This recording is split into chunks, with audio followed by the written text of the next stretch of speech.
नमस्कार दोस्तों, OCN network में आपका स्वागत है। मैं हूं ओमकार चौधरी। एक बार ममता बनर्जी ने तैश में आकर के, अहंकार में आकर के, मद में चूर होकर के पूछा था, कौन है अमित शाह? अमित शाह ने वहां एक बहुत बड़ी रैली की। बड़ा हुजूम था, जमावड़ा था। और उसमें अमित शाह ने अपना परिचय दिया था ममता बनर्जी को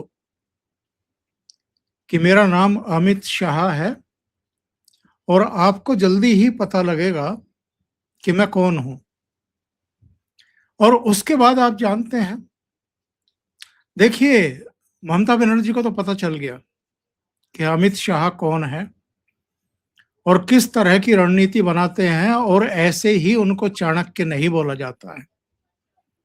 लेकिन ऐसा लगता है कि दिल्ली लूज करने के बाद पंजाब हाथों से निकलने की सामने आशंका देखते हुए भी अरविंद केजरीवाल की जो एक कुटिल नीति होती है कि जो स्टार प्रचारक होने वाले हैं आगे चल करके, उन पर पहले से हमले करना शुरू करो।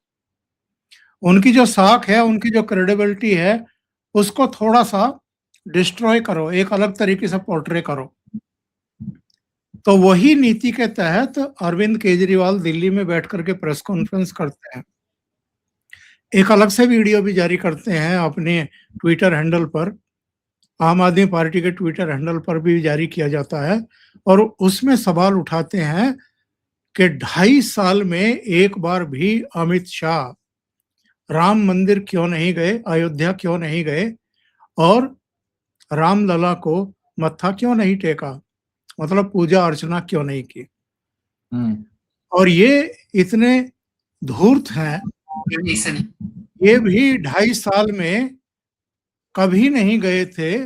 हाँ, शुरू में अपने परिवार और पंजाब के मुख्यमंत्री के परिवार के साथ जरूर दर्शनों के लिए गए थे, लेकिन फिर बाद में ये अयोध्या का रास्ता भूल गए और अभी अभी होकर के आए हैं, तो आज अमित शाह पर अटैक कर रहे हैं। इसके अलावा 3-4 और बड़ी खबरें हैं, उन पर भी चर्चा करेंगे। मेरे साथ जुड़ रहे हैं पटना से आपके सुपरिचित अभिषेक तिवारी। तो अभिषेक जी को जोड़ लेते हैं और फिर चर्चा को आगे बढ़ाते हैं। अभिषेक जी, बहुत स्वागत है, बहुत अभिनंदन। सर, आपको प्रणाम, आपके सभी दर्शकों को प्रणाम, नमस्कार, जय श्री राम। तो जो तीसरी 2-3 और बड़ी खबरें हैं, उनमें प्रशांत किशोर बांकीपुर से चुनाव लड़ेंगे। और बांकीपुर से आप जानते हैं कि नितिन नवीन बाबू, जो भारतीय जनता पार्टी के राष्ट्रीय अध्यक्ष हैं, वो जीते थे। और मार्जिन भी कितना था उनका, 46,363 वोटों का।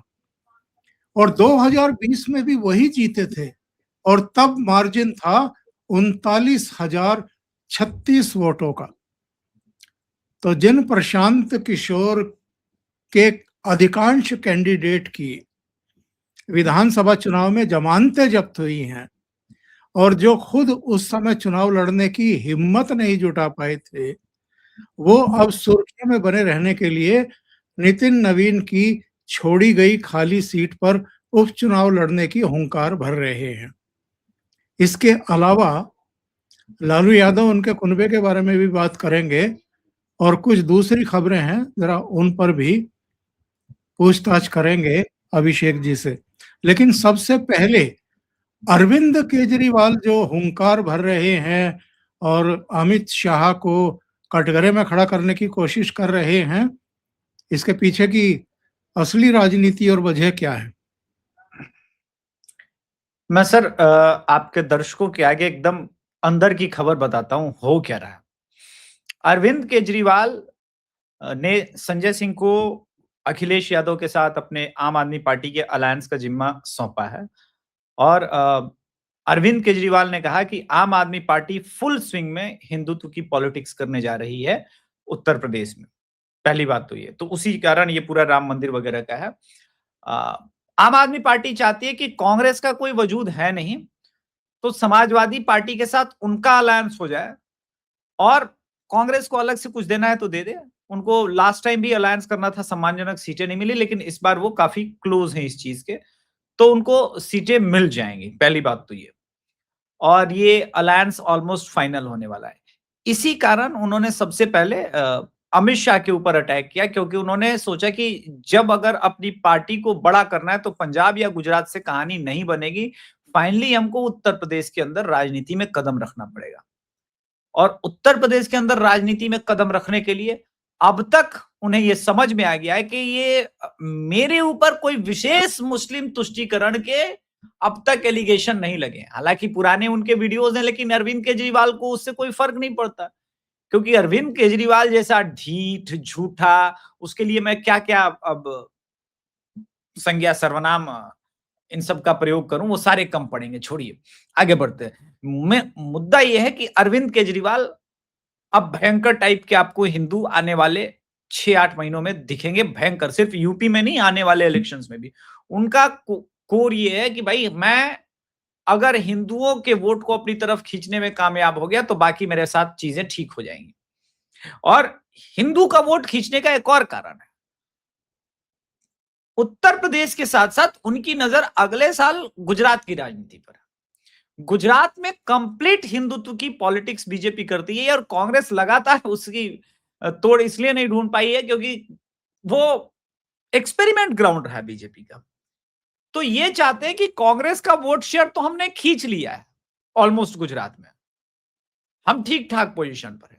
अब अगर अपना हिंदू रूप दिखाएंगे और बीजेपी के हिंदुत्व को अगर हम कटघरे में खड़े करने में कामयाब हो गए, लकीली अभी कुछ सिचुएशन ऐसे हैं जहां पर आपको कई कालनेमी मिलेंगे जो बीजेपी से विमुख हैं, उनको मौका नहीं मिला, और वो मौका केजरीवाल दूसरे साइड से दे देगा, क्योंकि केजरीवाल के पास ना धन की कमी है ना अप्रोच की। तो इस कारण से उन्होंने अमित शाह को ये गलती करने की भूल कर दी। लेकिन वो एक भूल नहीं है, उनका बेस पंजाब है। आज जब ये बात हो रही है तो मैं बता दूं कि इन्होंने अभी कुछ दिन पहले एक प्रोपेगेंडा टाइप की फिल्म आई थी सतलुज, ओटीटी प्लेटफॉर्म पर आई थी सर, G5 पर, जिसमें प्रो खालिस्तान और इसको खूब जो है ना अलग ढंग से उकेरा गया और वो सारी चीजें दिखाई गई। दिलजीत दोसांझ की फिल्म है, उसे बैन कर दिया है, आज उसे ओटीटी प्लेटफॉर्म से हटा दिया गया। अब आप समझिए सर कि इसकी पूरी राजनीति की धारा कहां है। उधर वो प्रो खालिस्तान एलिमेंट्स को फिल्मों के और अलग अलग माध्यम से लगातार, जैसे कि प्रशांत किशोर बोल रहा हूं, वो एक इनके जो मित्र हैं पुराने कविवर जो है, उनका नाम प्रशांत किशोर का नाम भूल, खैर वहां चुनाव लड़े थे सर अमेठी से, कुमार विश्वास, डॉक्टर कुमार विश्वास। तो डॉक्टर कुमार विश्वास ने भी एलिगेशंस लगाए हैं। तो ये दो तरह की पॉलिटिक्स अरविंद केजरीवाल करने का प्रयास कर रहे हैं, मगर अमित शाह जी इसी पंजाब इलेक्शन में उनको बहुत अच्छे से जवाब देने वाले हैं। और इस पंजाब इलेक्शन में ऐसा लग तो रहा है कि बीजेपी के पास एक ऑप्शन है, और बीजेपी स्वयं एक ऑप्शन बन के जा रही है। विपक्ष का यही तो प्रॉब्लम है कि विपक्ष जो है वो विकल्प नहीं बन पा रहे हैं। अरविंद केजरीवाल हिंदुत्व का चेहरा बन करके एक विकल्प बनने का प्रयास कर रहे हैं।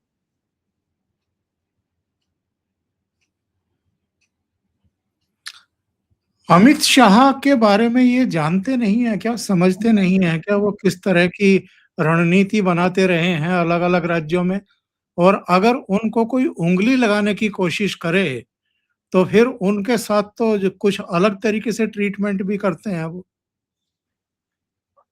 वो तो ट्रीटमेंट इनके साथ बिना उंगली की नहीं, उंगली तो इन्होंने खूब की थी, तो उसका जवाब तो इनको पंजाब में मिला। पंजाब में इनके राज्यसभा के कितने मेंबर बचे हैं, पंजाब तो इनका खाली हो गया। अब रही बात, देखिए सर, कुछ लोगों की आदत होती है कि मैं टकरा जाऊंगा, तो आप टकरा जाइए पहाड़ से, मुझे कोई ऑब्जेक्शन नहीं, लेकिन अगर सर फटेगा तो आप पहाड़ को ब्लेम मत कीजिए, क्योंकि वही काम है। अरविंद केजरीवाल को आदत लगी है, आज से नहीं, 2013-14 से, जब ये राजनीति में नहीं भी आते, शीला दीक्षित के कमरे में 10 एसी है, मैं जाके चढ़ के बिजली के तार काट दूंगा। तो इनकी जो राजनीति रही है वो दूसरों पर आरोप और प्रत्यारोप की ही राजनीति रही है। लेकिन अरविंद केजरीवाल के बारे में एक बात मैं हमेशा मानता हूं कि इन सब चीजों के बावजूद वो भेष बदलने में जितना माहिर है। अब आप देखिए कि परसों संजय सिंह खुद गए थे कॉकरोच वहां जो खड़े हैं। अब मेरा कल मित्र गया, ऐसे ही मैंने उसको बोला जाके भेज देख के आ जा फोटो वोटो खींच के कि कितने लोग हैं। उसने बोला सर 150 लोग भी नहीं होंगे, उसमें से 50 तो कैमरामैन और माइक वाले। फिर भी बोला कि अब तो राइट विंग वाले भी नहीं जा रहे, राष्ट्रवादी भी नहीं जा रहे, तो है कौन? बोला वही वामपंथी वाले, दवायर वाला घूम रहा है, बीबीसी घूम रही है, एक विदेशी महिला घूम रही है। तो आप सोचिए कि 150 लोग भीड़ में, और फिर भी लगातार अलग अलग न्यूज पोर्टल और इस पर माहौल बनाया जा रहा है कि अब अमित शाह को उड़ा देंगे, अब तो मोदी का इस्तीफा ले लेंगे, अभिजीत दीपके वाहवा, सोनम वांगचुक वाहवा। 150 लोग सर, 150 करोड़ की आबादी वाला देश, वहां 150 लोग लेकर के ये माहौल क्रिएट करने का। तो यही है इनका, ये लोग माहौल क्रिएट कर सकते हैं पर धरातल पर नहीं है। दुख की बात इनके साथ ये है कि वो सोशल मीडिया का माहौल धरातल पर कन्वर्ट नहीं हो रहा है। बिल्कुल सही बात है। ये बांकीपुर से प्रशांत किशोर ने लड़ने का ऐलान क्यों किया? सुर्खियां पाना चाहते हैं या बेस है? कोई संभावना है? देखिए, मैं मानता हूं कि चुनाव इंटरेस्टिंग कराने का एक प्रयास है। मैं नहीं मानता कि कोई बहुत ज्यादा कमाल धमाल कर देंगे। एक्चुअली प्रशांत किशोर बीजेपी से चुनाव नहीं लड़ रहे हैं। प्रशांत किशोर बिना सीट जीते हुए वो बताना चाह रहे हैं कि विपक्ष राजद नहीं है, विपक्ष में मैं हूं। चुनाव जीते या ना जीते इंपॉर्टेंट नहीं है। और बांकीपुर सर नितिन नवीन के पिताजी जो है, नवीन किशोर प्रसाद सिन्हा जी का ये है, और वहां पे गढ़ है। वहां की डेमोग्राफी जो है वो तो लालू अपने पीक समय में नहीं हरा पाए, अपने पीक समय में। तो बड़ा मुश्किल है जहां पर उनका सबसे लॉयल वोटर बीजेपी का कायस्थ समाज है, भूमिहार समाज बहुलता में है, ब्राह्मण समाज है, राजपूत समाज है, कुर्मी समाज, वो सब एनडीए है सर। तो स्पेस चीजें हुई हैं बिहार के अंदर की राजनीति में, उस पर भी मेरी नजर है। जैसे चिराग पासवान भरत तिवारी के यहाँ गए, 2 दिन पहले एक और मंत्री इन्हीं के अशोक चौधरी गए। दूसरी बात, जो राजनीति है वो परमानेंट नहीं होता, अंदर की राजनीति भी बहुत है। सम्राट चौधरी के विरुद्ध भारतीय जनता पार्टी में भी कई लोग असंतुष्ट है कि ये सीएम डिजर्विंग तो नहीं थे। और ये लड़ाई एक्चुअली वो लड़ने जा रहे हैं सम्राट चौधरी के विरुद्ध। और आप देखेंगे खुल के राजनीतिक शब्द बाण खेलेंगे, और भाषणों में और राजनीतिक शब्दावली में कोई उनके आगे टिकेगा, स्पेशली सम्राट चौधरी मुकाबला कर पाएंगे, इट विल बी टफ। लेकिन फिर भी डेमोग्राफी ऐसी कि चुनाव तो बीजेपी जीत जाएगी। लेकिन एक समीकरण, चीजें जो बिहार पर ग्राउंड में इन दिनों पता नहीं आपने देखा है या नहीं देखा है, जो बदल रही है, और लॉन्ग रन में वो क्या प्रभाव दिखाएगा वो अलग बात है। हो रहा है कि भाई यादव और सामान्य वर्ग की अब एकता होगी, इसको लेकर के बड़े बड़े मंचन किए जा रहे हैं, लोग जुड़ रहे हैं, दोनों तरफ से मीटिंग्स हो रही है। और इस विधानसभा में अगर राजद अपना कैंडिडेट कद्दावर और मजबूत नहीं उतारता है, तब देखने लायक होगा कि ये चुनाव कहां जाता है। लेकिन चुनाव कितना भी टफ हो जाएगा, फिर भी मैं मानता हूं कि 15-20 हजार का मार्जिन तो मिनिमम रहेगा, क्योंकि 40 हजार का तो एवरेज मार्जिन आप पकड़ लीजिए सर, जो बीजेपी के फेवर में रहता है बुरे से बुरे हालत में। 40,000 का मैं एवरेज मार्जिन बोल रहा हूं, कभी 39 हो सकता है, 45 हो जाएगा, लेकिन इससे नीचे का मार्जिन नहीं रहता एक विधानसभा में, विच इज ह्यूज विधानसभा के हिसाब से। तो इसको पाटना प्रशांत किशोर के लिए इजी नहीं होगा। लेकिन वही बात है कि वो ये चाहते हैं लोगों तक बताना इसी राजनीति के बहाने कि अब वो मुख्य विपक्षी दल की भूमिका में आना चाहते हैं। राजद चूंकि कर नहीं रहा है, राजद कोई भी प्रहार भी नहीं करती, कोई मीटिंग्स भी नहीं करती, राजद खत्म सी हो गई है। तो उस वैक्यूम को फिल करने की ये लड़ाई है मेरे हिसाब से। वैसे चुनाव से कई महीने पहले प्रशांत किशोर ने यह कहना शुरू किया था कि नीतीश की पार्टी तो 20, 25, 23 सीटों पर सिमट जाएगी और नीतीश कुमार तो इसके बाद खत्म हो जाएंगे। लेकिन क्या हुआ? इनके लगभग सभी कैंडिडेट्स की जमानतें जब्त हुई, 2-4 को छोड़ करके। राजद फिर भी मरी गिरी हालत में 75 से गिर करके नीचे 25 पर आ गई। लेकिन आप सही कह रहे हैं अभिषेक जी, जिस तरीके से 25 सीटों पर आने के बावजूद तेजस्वी यादव की तंद्रा भंग नहीं हो रही है और वो तफरी के ही मूड में हैं। कभी भांजों के साथ उनकी वीडियो वायरल होती है किसी पुल पर खड़े होकर के डांस करते हुए, कभी विदेश में घूमते हुए, और एक सीरियस पॉलिटिक्स जो करनी चाहिए, ऐसा लगता है राहुल गांधी से काफी प्रभावित है। पार्टी के भीतर, कुनबे के भीतर जूतम पेजार हो चुकी है। रोहिणी के किस तरह के बयान आए हैं सबने देखा है। तेज प्रताप को जिस तरह से घर से बाहर निकाला गया एक बहाना बना करके, वो भी सबको पता है। तो जूतम पेजार तो लालू के कुनबे में भी हो रही है, और जो वंशवाद आधारित पार्टियां हैं उनका हश्र भी हम देख रहे हैं क्या हुआ है। ममता बनर्जी बिल्कुल। भतीजे के मोह में सत्ता से बाहर हो गई, पार्टी टूट रही है, सांसदों का अलग गुट हो गया, विधायकों का अलग हो गया। उद्धव ठाकरे पुत्र मोह में अपनी पार्टी गंवा बैठे। 6 सांसद जो अब इस बार 9 चुन करके आए थे उनमें से 6 चले गए। तो वैसी ही आशंका कहीं बिहार में भी तो नहीं पैदा हो रही है? बिहार में तोड़ने की जरूरत नहीं पड़ती, क्योंकि कांग्रेस के जो 6 हैं वो कोई मतलब के है नहीं, उनको तोड़ के ही क्या करेंगे। और राजद के पास तो कोई सांसद भी नहीं है, अ, तो उसको भी तोड़ के क्या करना। रही बात बिहार की राजनीति में एनडीए के डोमिनेंस को लेकर के, तो ये सारी बयानबाजी करने वाले लोग भूल गए कि जेडीयू के पास संजय झा जैसा एक व्यक्तित्व है। ट्रस्ट मी सर, जिस तरह से उन्होंने जेडीयू को वापस रीग्रुप किया है, और आप देखिए लोग कह रहे थे निशांत की कितनी आलोचना हो रही थी, और निशांत ने जब स्वास्थ्य महकमा संभाला और जिस प्रकार के अचानक से फैसले लेने शुरू किए हैं, लोगों के चेहरे पर हवाइयां उड़ने लगी। पीएमसीएच के सबसे बड़े प्रमुख डॉक्टर को हटा दिया पद से रातों रात, एकदम डेयरिंग वाला फैसला था।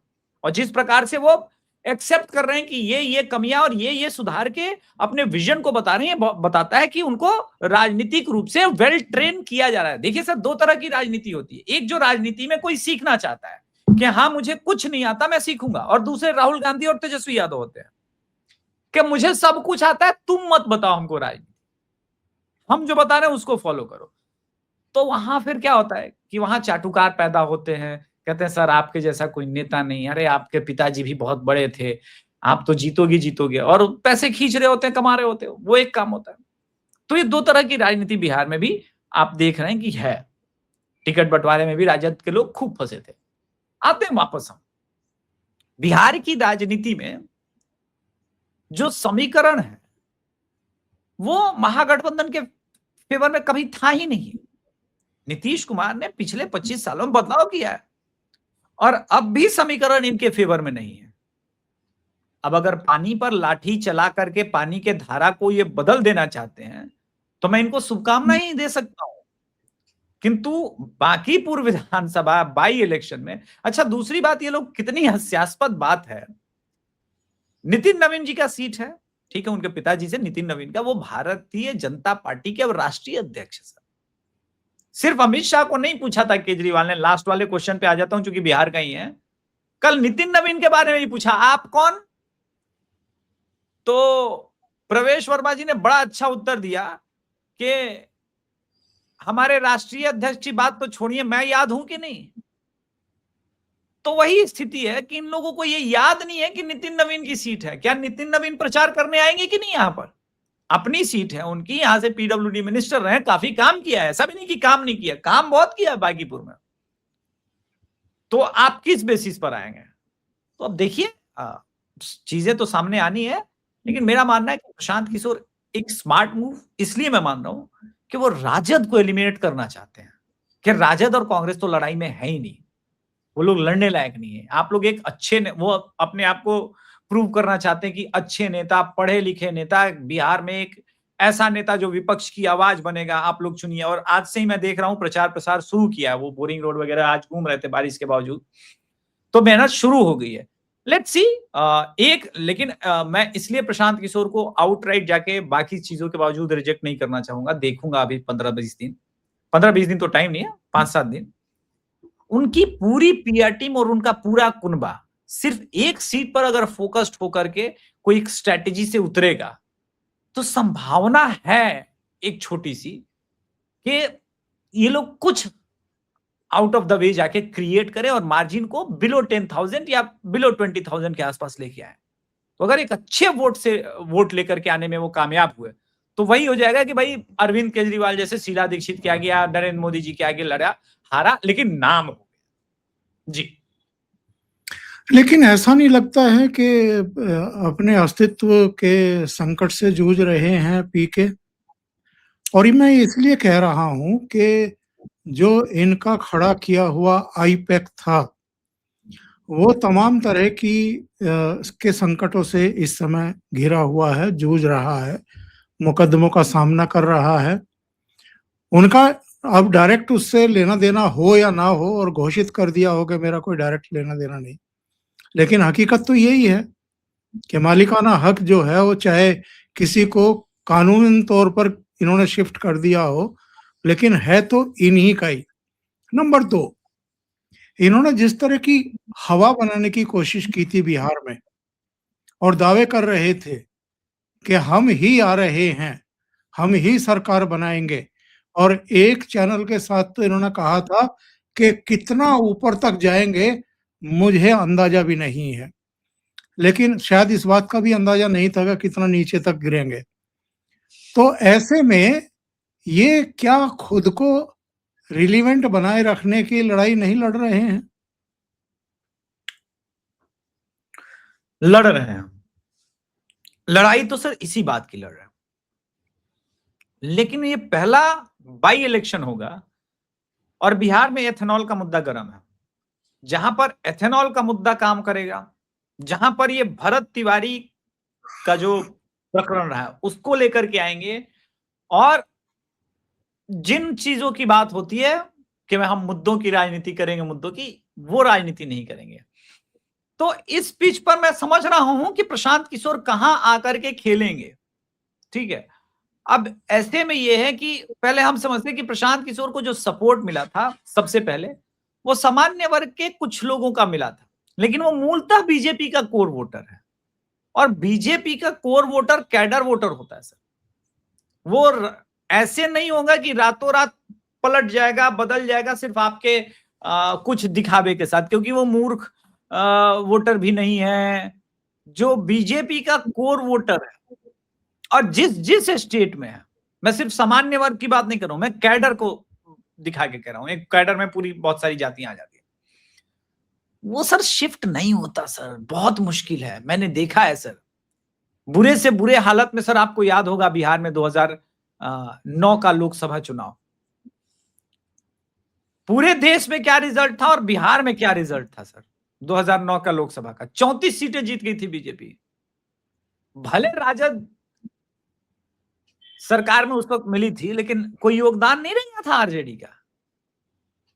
विपरीत परिस्थिति में, क्योंकि पूरे देश में मूड कुछ और था और बिहार में मूड कुछ और था, तो लोग समझ नहीं पाते इस चीज को। प्रशांत किशोर के लिए सर्वाइवल की तो बात है, क्योंकि आईपैक के हार के साथ टीएमसी ही गायब नहीं हुई ना, कि आईपैक का रेपुटेशन भी गायब हुआ। हालांकि इन्होंने काफी हद तक रेपुटेशन विजय की पार्टी को जितवा करके वहां पर उनके लिए, चूंकि उन्होंने ही काम किया है और उसमें स्वयं प्रशांत किशोर इन्वॉल्व थे, तो आईपैक के थ्रू नहीं था, पर प्रशांत किशोर की नई कंपनी जो भी है उसके थ्रू ही है, लेकिन वहां बचा लिया, तो उनके पास एक सपोर्ट बेस वहां से है। तो देखना पड़ेगा कि कैसे इस पूरी रणनीति को ये करते हैं, और बाई इलेक्शन में बीजेपी कितना अच्छा परफॉर्म करती है ये भी अपने आप में हमें देखना पड़ेगा। इंटरेस्टिंग, मुझे नहीं लगता कि यूपी में कोई ज्यादा डैमेज होगा, और एमपी वाला भी नरोत्तम मिश्रा का सीट है, तो वहां भी डिफिकल्ट ही होगा लोगों के लिए। जी, बहुत बहुत धन्यवाद अभिषेक जी, जुड़ने के लिए, इतना समय निकालने के लिए, और बहुत महत्वपूर्ण मुद्दों पर चर्चा करने के लिए। दर्शकों से निवेदन है, अगर आपको ये चर्चा अच्छी लगी हो तो लाइक का बटन दबा दें, वीडियो को शेयर करें, चैनल सब्सक्राइब ना किया हो तो जरूर कर लें। अभिषेक जी का चैनल है द अभिषेक तिवारी शो, उनको भी सपोर्ट करें और सब्सक्राइब करें। बहुत बहुत धन्यवाद। नमस्कार। सर आपको प्रणाम, आपके सभी दर्शकों को प्रणाम, नमस्कार, जय श्री राम। बहुत धन्यवाद अभिषेक जी। नमस्कार।